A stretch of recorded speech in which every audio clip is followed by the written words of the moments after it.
大家好，我是小颖。秋天要多吃红薯，今天分享一个非常好吃又美容养颜的做法。首先准备2个红薯，先去皮。我们选红薯的时候要选这种黄心的，这样的比较甜。然后去头去尾，再切成薄片。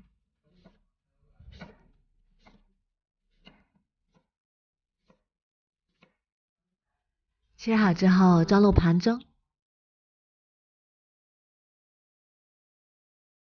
然后放入锅中，盖上，大火蒸15分钟，蒸熟。像这样用筷子能轻松穿透就已经熟啦。然后把它取出来，装入大一点的碗中，再用勺子压成红薯泥，压成这种比较细腻的状态就可以啦。然后加1大勺糯米粉，搅拌均匀。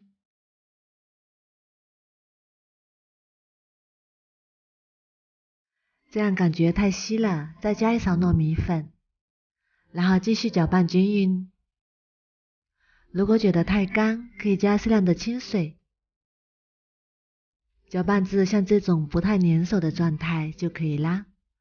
然后用手捏成面团，因为糯米粉比较柔软，把它捏成团就可以，像这种不软不硬的状态就可以。然后取一小块面团，用手捏一捏，再把它搓成圆溜溜的小丸子，像这样就可以啦。做好之后装入盘中，表面上撒点干糯米粉，防止粘黏。我们一次可以多做一点，吃不完可以放入保鲜袋里，然后放冰箱里冷冻起来，放半年也不会坏。吃的时候不用解冻，锅中倒入1大碗清水，然后大火烧开。水开之后下入红薯丸子，用铲子轻轻搅动一下，防止糊锅底。第一次烧开的时候加1碗清水，第二次再烧开的时候再加1碗清水，等到第3次再烧开的时候再加1碗清水。煮至丸子全部飘上来，这个时候基本上已经熟啦。再把它捞出来过一下凉水。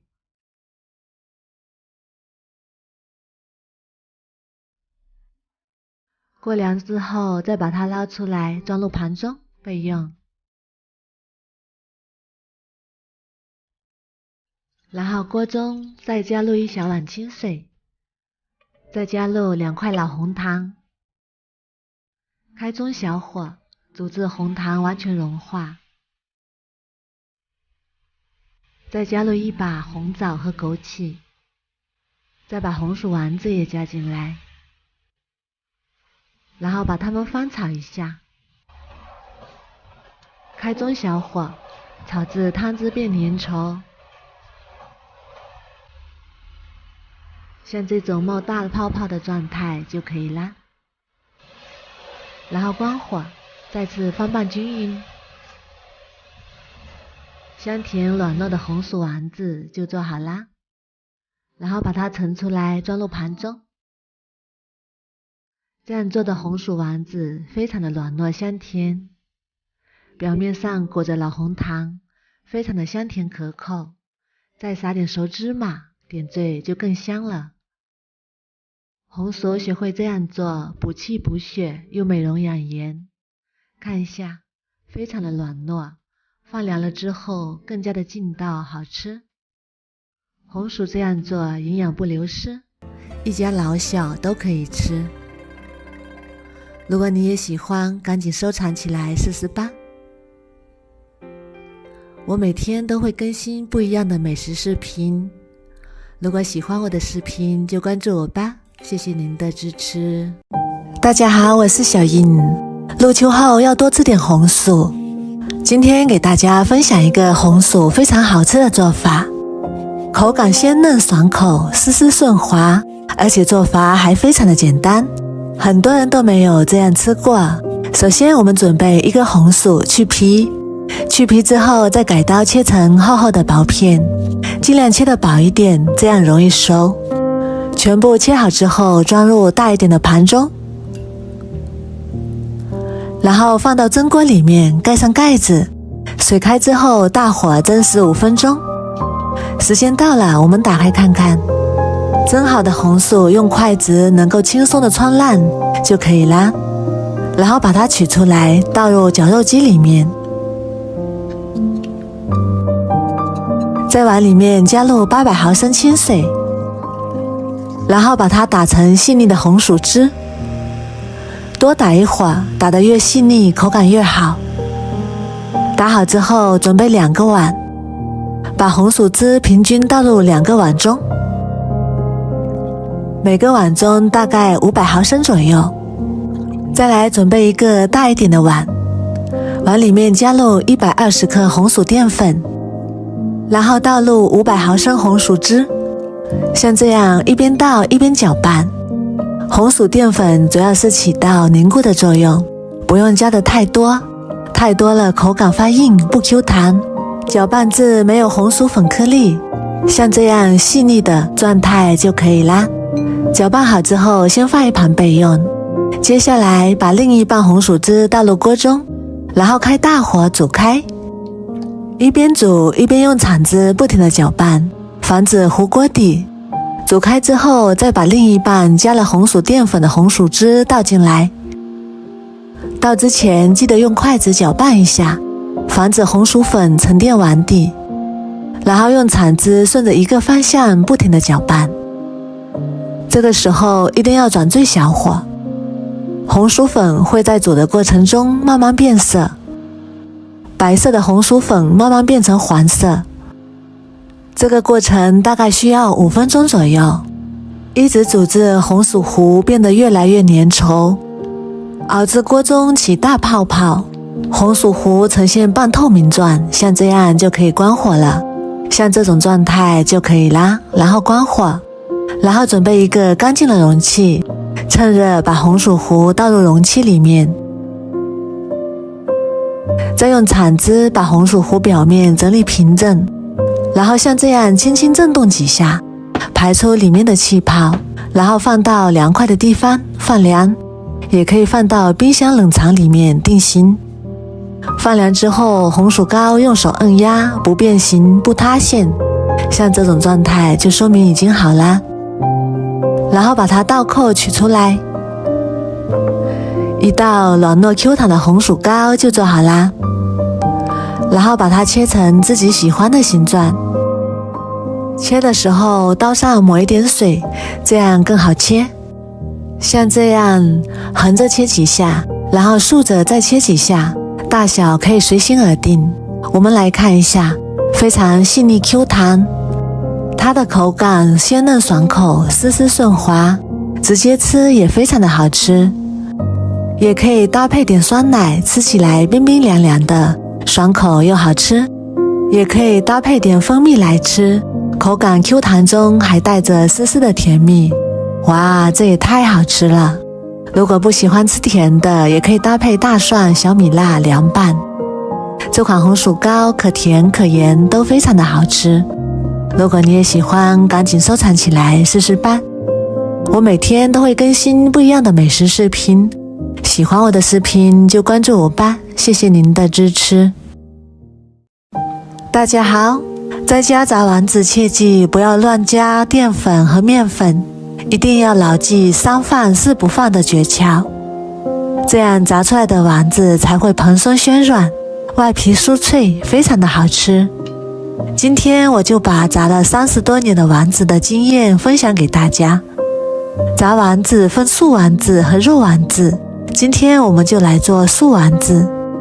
冬天的萝卜营养价值高，而且还非常的便宜，好几个萝卜才花了2块钱。首先我们准备这样的青萝卜和胡萝卜，用擦丝器擦成粗粗的细丝。青萝卜擦好之后，再把胡萝卜也擦成细丝。全部擦好之后，装入大一点的碗中，然后加入1小勺盐，再充分的抓拌均匀。腌出萝卜丝里面多余的水分，这样还可以去除萝卜丝的辛辣味。抓拌均之后，先放一旁备用，然后再来准备一点这种生晒虾皮。萝卜配虾皮非常的鲜香，而且营养也非常的丰富。把虾皮用刀切得碎一点，这样吃起来口感更好。全部切好之后装入盘中备用。再来准备2个昨天吃剩下的馒头，用刀切成大块。很多人在炸丸子的时候不是加淀粉就是加面粉，那样都是错误的，难怪炸出来的丸子硬邦邦的不好吃。无论是炸肉丸子还是素丸子，一定要加馒头，这样炸出来的丸子才会蓬松暄软，外皮酥脆。馒头切好之后放到绞肉机里面，把馒头打成碎末，如果没有绞肉机的话，也可以用刀剁成碎末，效果都是一样的。打好之后像这样就可以啦，先放一旁备用。这时候我们的萝卜丝也已经腌好啦，看一下腌出了很多的水分，然后用手用力挤一挤，把里面的水分挤干净，不然的话炸出来的丸子容易出水，影响这个丸子的成型。所有的萝卜丝都挤好之后，给它放到案板上，然后用刀切几下，把这个萝卜丝切得碎一点，这样更方便等一下我们做丸子，也不用切得太碎，有一点颗粒感，口感更好。然后再用刀轻轻剁几下，全部剁好之后放入大一点的碗中，然后再加入我们切好的馒头末，再加一点提前切好的葱姜末，再把切好的虾皮也加进来，最后再加一点香菜末，不喜欢吃的也可以不加，然后再加入2个正经的鸡蛋，调味只需要加1小勺盐，切记盐不要加的那么多，再加入1小勺鸡精，1小勺十三香，最后加1小勺小苏打，如果没有小苏打也可以用泡打粉，小苏打遇热会膨胀，所以炸出来的丸子非常的蓬松。然后用筷子充分的搅拌均匀，把里面的调料化开。搅拌均匀之后再加1勺面粉，面粉不用太多，面粉就是粘稠剂，把所有的蔬菜都能粘合在一起。炸丸子1不要放生抽，2不放老抽，3不放蚝油，不然炸出来的丸子会发黑。4不放淀粉，淀粉炸出来的丸子比较硬。1放鸡蛋，2放馒头，3放小苏打，这几样东西能起到蓬松暄软的作用。最后把我们做好的馅料团成丸子，然后再把油温烧至3成热，把做好的丸子一个一个下入锅中。下丸子的时候要贴着油面下入，这样不容易溅油。丸子刚下锅的时候先不要动它，开中小火把丸子炸至定型。丸子定型之后再用铲子轻轻的推动，全程都要用中小火慢慢炸，一边炸一边翻动，这样可以使这个丸子受得均匀。切记油温不能太高，否则外面炸黑了，里面还没有熟，所以一定要开小火慢慢炸。炸至丸子表面金黄酥脆，全程大概5分钟左右。蔬菜丸子我们不需要复炸，炸至表面金黄酥脆就可以出锅啦，像这样就可以啦。然后把它控油捞出来，装入盘中，美味继承。哇，好香啊，看起来就非常的有食欲。虽然是油炸的，但是它里面一点也不吸油，非常的蓬松暄软。这样的丸子可以直接吃，也可以用它来炖菜或者是做汤，都非常的好吃。如果你也喜欢，赶紧收藏起来试试吧。我每天都会更新不一样的美食视频，喜欢我的视频就关注我吧，谢谢您的支持。大家好，秋天到了，要多吃一点南瓜。今天给大家分享一个南瓜非常好吃的做法，做法比包子简单，比油条好吃，很多人都没有这样吃过。首先我们准备1块南瓜，去皮，去皮之后对半切开，再用勺子把里面的南瓜籽挖出来。这个南瓜籽不要丢掉，把它晒干之后炒着吃也非常的香。然后再把南瓜切成厚厚的薄片，厚度在2毫米左右就可以。切好之后装入盘中，再放入锅中，盖上盖子，大火蒸15分钟左右。像这样用筷子能轻松的穿烂就熟啦。然后把它取出来，装入大一点的碗中，稍微放凉。放凉之后再用勺子把它压成南瓜泥，尽量多压一会儿，压得越细腻越好。像这种状态就可以啦。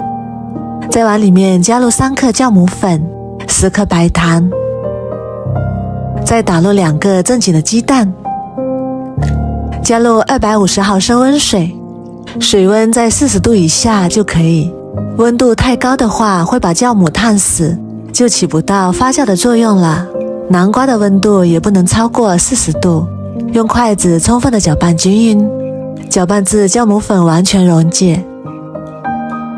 然后少量多次的加入面粉，这里我们用普通的面粉就可以。面粉一次性加太多会成坨，所以要少量多次的加入。我这里分4次，一共加入了400克面粉，大家一定要按照我这个比例来加入。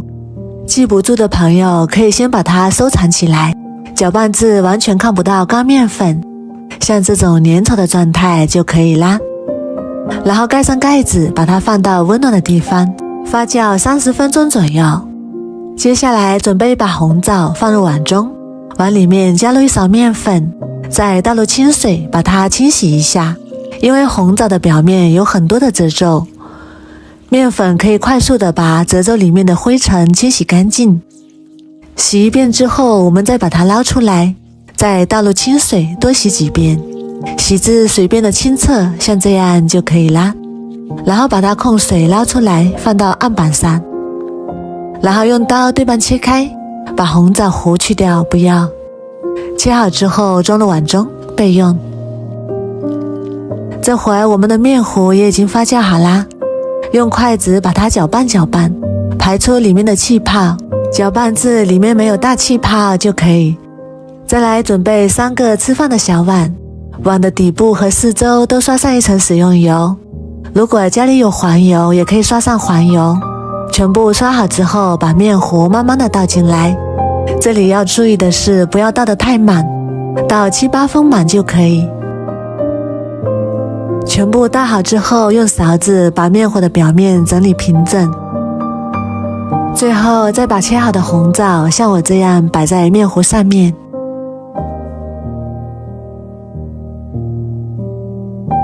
全部摆好之后，把它放到蒸锅里面，先不用开火，盖上盖子，再次醒发10分钟。现在已经醒好啦，然后开大火蒸25分钟。这里要注意的是，要冷水上锅，水加热的时候也是面糊再次醒花的一个过程。时间到之后关火，不要马上打开盖子，否则面糊就会回缩塌陷。让它继续焖5分钟，5分钟之后我们再打开盖子，哇，好香啊！一股淡淡的南瓜和红枣的清香。然后把它取出来，稍微放凉，然后再用勺子在碗的周围轻轻铲动几下，这样就可以轻松的脱模了。看一下颜色也非常的漂亮，它的回弹性非常的好，一点也没有回缩，没有塌陷，里面蓬松鲜软，非常的细腻，它的口感比面包还好吃，连挑食的孩子都非常的喜欢。如果你也喜欢，赶紧收藏起来试试吧。我每天都会更新不一样的美食视频，喜欢我的视频就关注我吧，谢谢您的支持。大家好，我是小英。很多人在做荷包蛋的时候，不是散花就是不圆润，还会不成形，煮出一锅白沫子。今天就教你做荷包蛋最正确的方法，保证你做出来的荷包蛋个个圆溜溜的，不粘锅也不散花，一锅做6个，非常的简单。首先，我们根据自己家的人数准备适量的鸡蛋。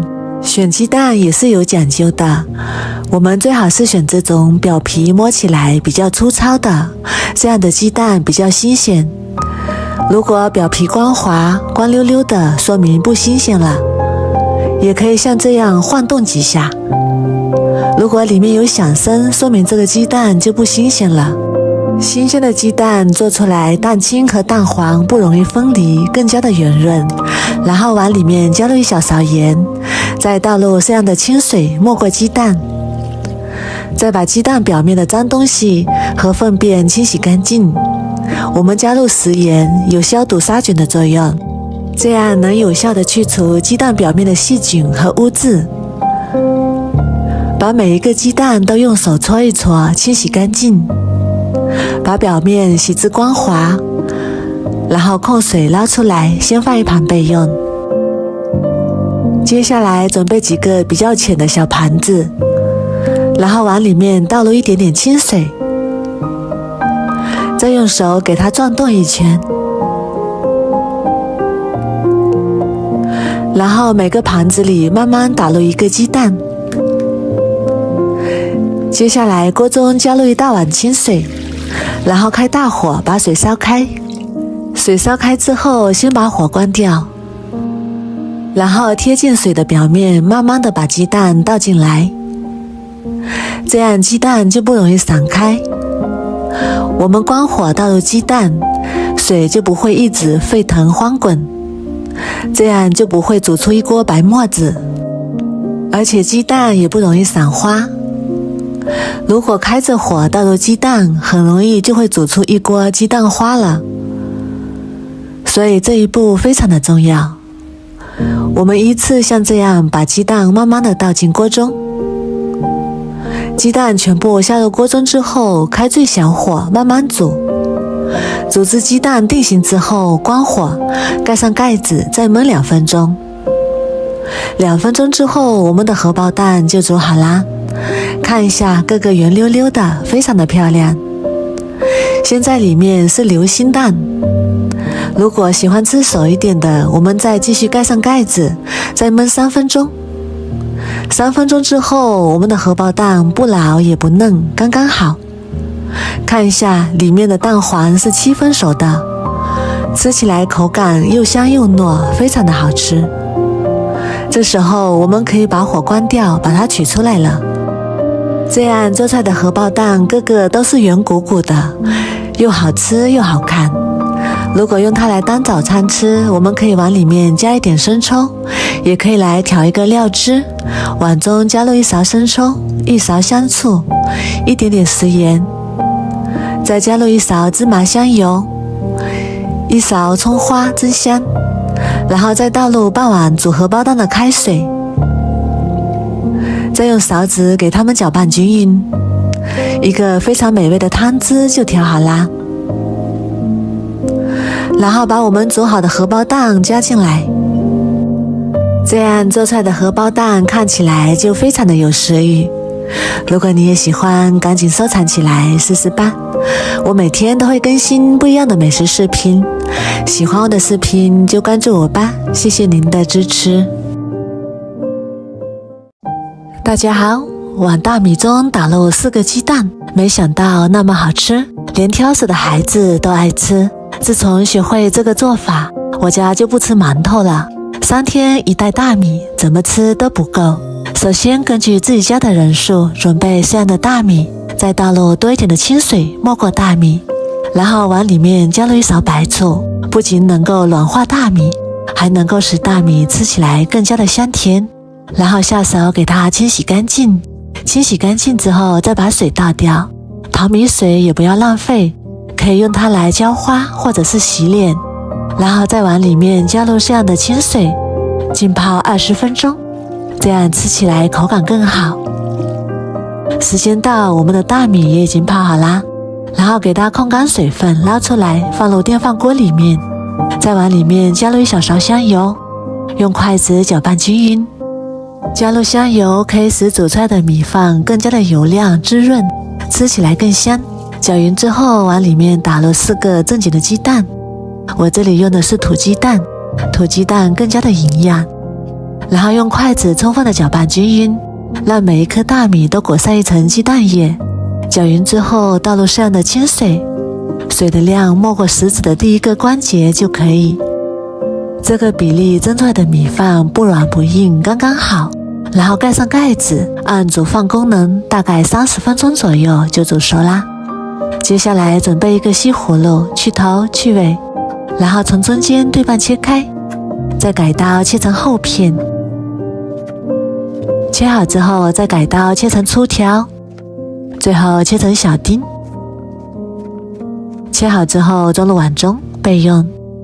再来准备半个去皮的胡萝卜，先切成厚片，再改刀切成粗条，最后切成小丁。切好之后装入碗中备用。再来准备一个青椒，去籽，然后对半切开，然后改刀切成条，最后切成小丁。切好之后装入碗中备用。再来准备一根火腿肠，先切成厚片，再改刀切成粗条，最后切成小丁。切好之后装入碗中备用。再来准备一小把玉米粒，先放一旁备用。再来准备10颗生姜，切成薄片，2瓣大蒜也切成薄片。再准备半个洋葱，先切成细丝，再改刀切成丁。切好之后装入碗中备用。然后起锅加入少许的猪油，炒至化开，然后放入1颗掰碎的八角，1小把花椒，小火炒出香味。炒香之后再把它们捞出来，丢掉不要。然后下入洋葱丁、姜片、蒜片，炒出香味。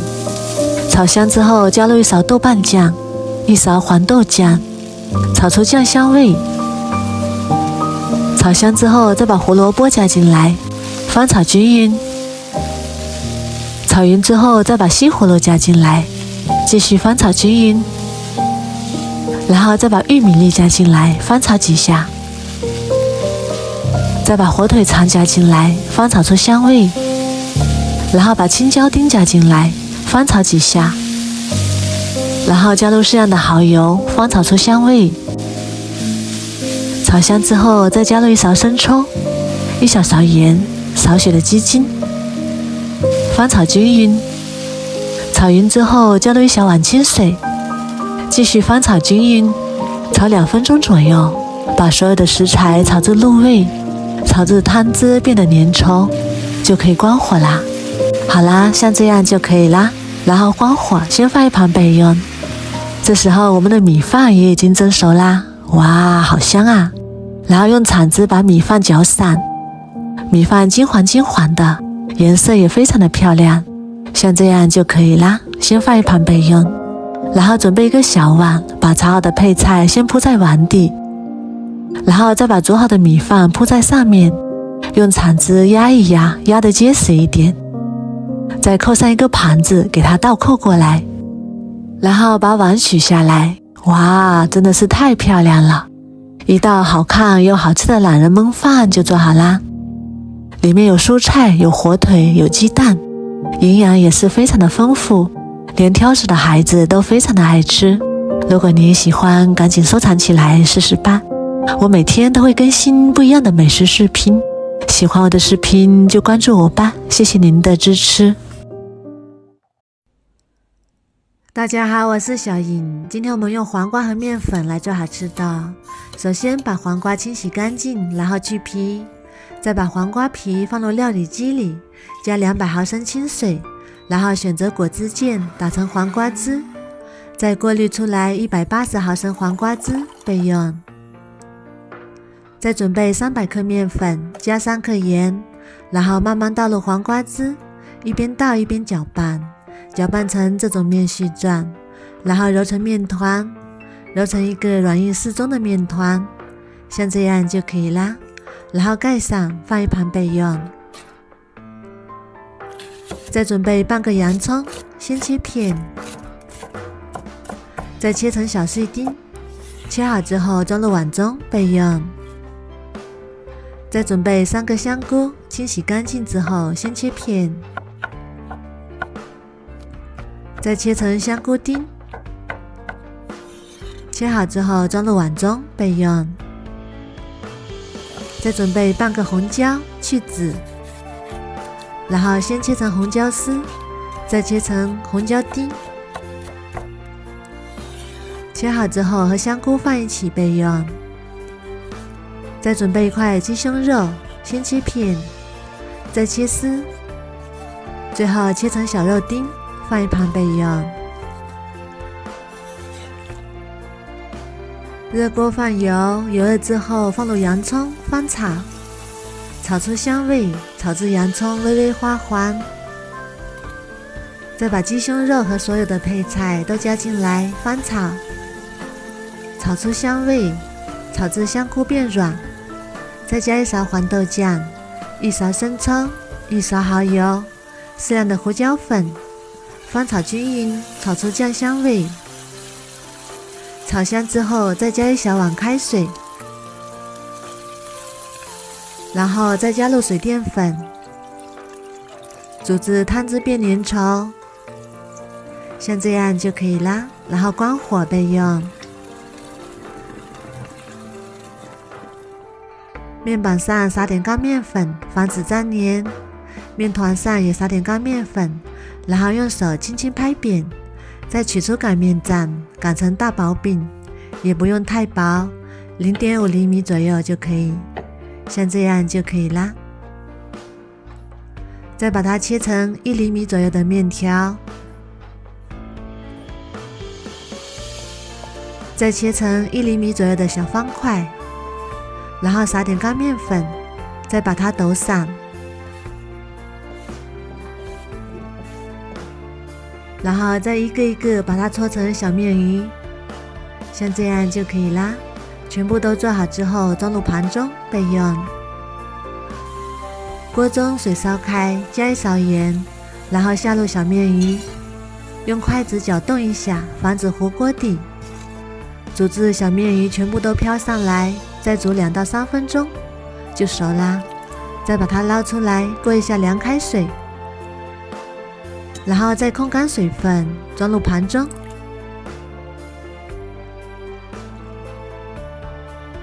再把我们做好的卤汁也加进来，哇，好香啊！淡淡的黄瓜香味，再配上酱汁，真的是太香了。它的口感非常的劲道爽滑，个人感觉比面条还好吃。夏天没胃口的时候来上这么一碗，非常的不错。如果喜欢吃辣的，也可以放点辣椒油，口感更好。黄瓜小面鱼这样做好看又好吃，如果你喜欢也试试吧。喜欢我的视频就关注我吧，谢谢您的支持。砂锅中油烧热，将处理好的口蘑倒入锅中，然后翻面煎出口蘑中的汤水。这个汤水特别鲜，比鸡精味精还要鲜。然后用厨房剪刀带着汤汁剪成条，全部剪好后倒入我家的开水，再放入2片生姜，盖上盖，小火慢炖9分钟。准备小许干裙带菜，用温水泡发。裙带菜不用太多，只需要一点点，就能泡发出很多。看一下，全部是小嫩叶。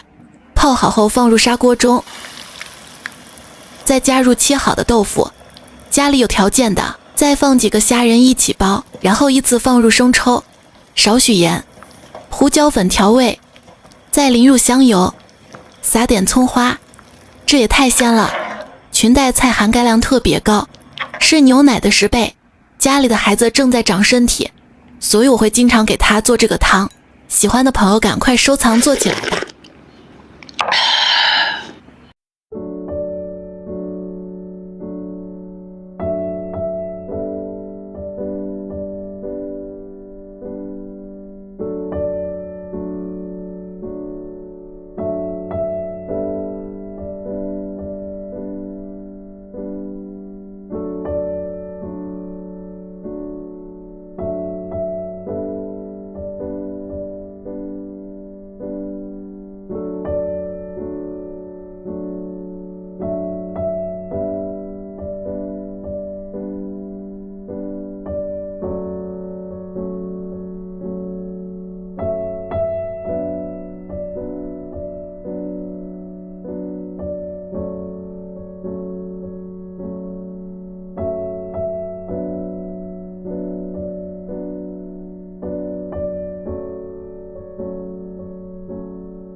往锅里淋入鸡蛋液，饭店一份大几十的早餐，自己在家做，只要几块钱，营养丰富，做法简单。碗中打入2个鸡蛋，把它搅散，锅中水烧开，然后关火。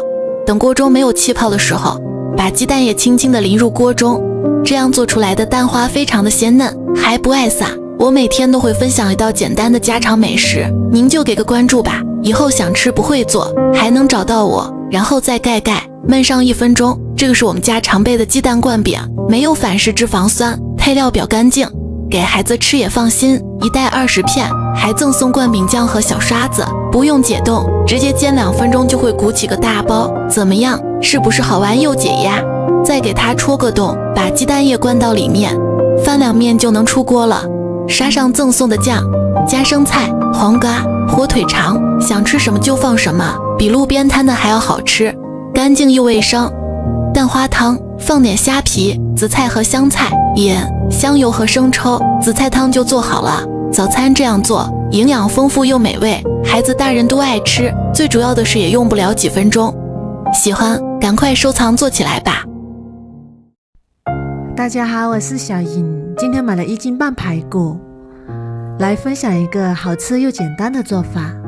有很多朋友说自己在家里做的排骨又腥又柴，没有饭店里做的好吃，那么今天就来分享一个排骨最正确的做法。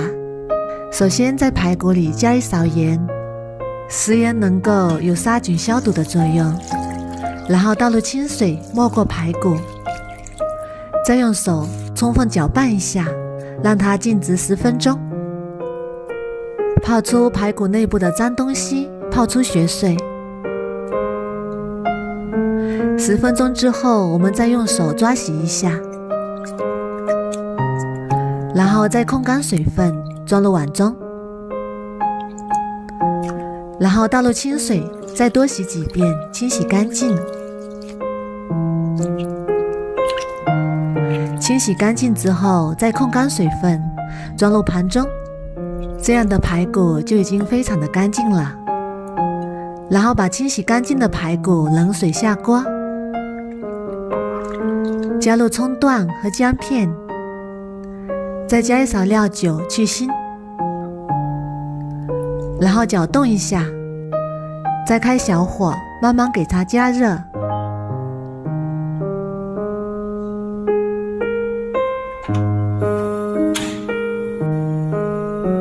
一定要注意，焯水排骨的时候要用冷水下锅，排骨冷水下锅可以让它受热均匀，才会慢慢的将内部的血腥很好的释放出来。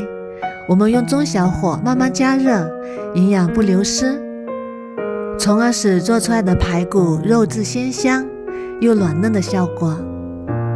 锅中的水慢慢变浑浊了，说明里面的血腥开始慢慢的释放出来。浮沫就是排骨内部的血腥释放出来预热后形成的，这就是排骨腥味的来源。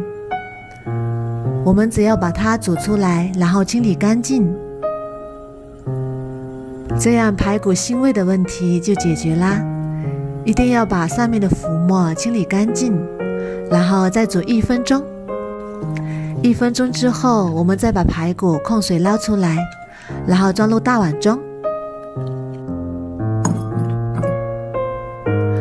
然后再加入40度左右的温水，再把排骨再次清洗干净，洗掉表面的浮沫。排骨焯水之后，清洗一定要用温水，不能用凉水，然后控干水分，装入盘中。处理好的排骨，我们不管是煲汤还是红烧，都是非常的鲜嫩，不腥也不柴。然后把处理干净的排骨倒入砂锅里，放入几片姜片和葱段，再倒入温水，没过排骨多一点点就可以啦。再加1勺白醋，醋能使骨头中的钙质更好的溶解出来，更加的营养好吸收。然后盖上盖子，开大火煮开，大火烧开之后再转小火，继续炖40分钟。接下来准备一点配菜，准备一个玉米切成小段，切好之后装入盘中备用。再准备半个胡萝卜，去皮，然后切成小块。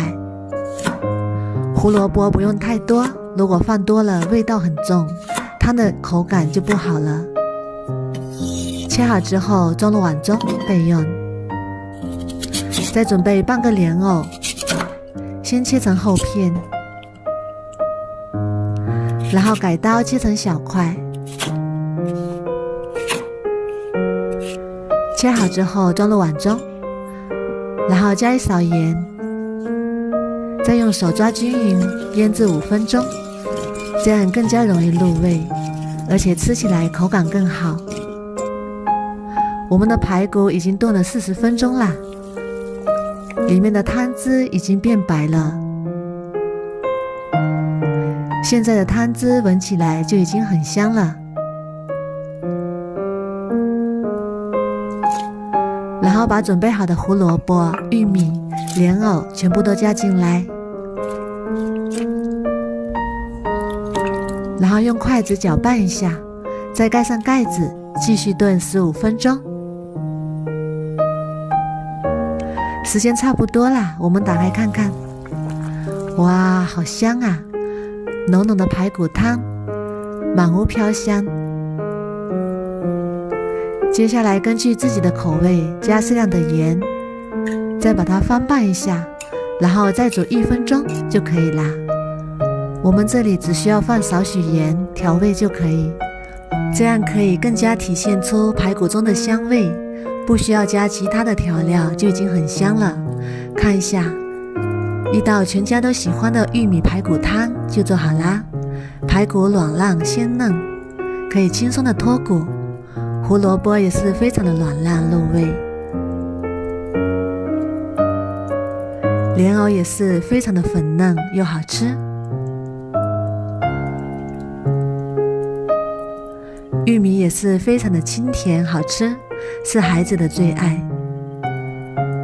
再来看一下，排骨这样处理过之后非常的鲜嫩多汁，汤汁清甜鲜美。冬天天气越来越冷了，喝上一碗热乎乎的排骨汤真的是太香了，清淡不油腻，营养又丰富，特别建议大家试试这个做法。我每天都会更新不一样的美食视频，喜欢我的视频就关注我吧，谢谢您的支持。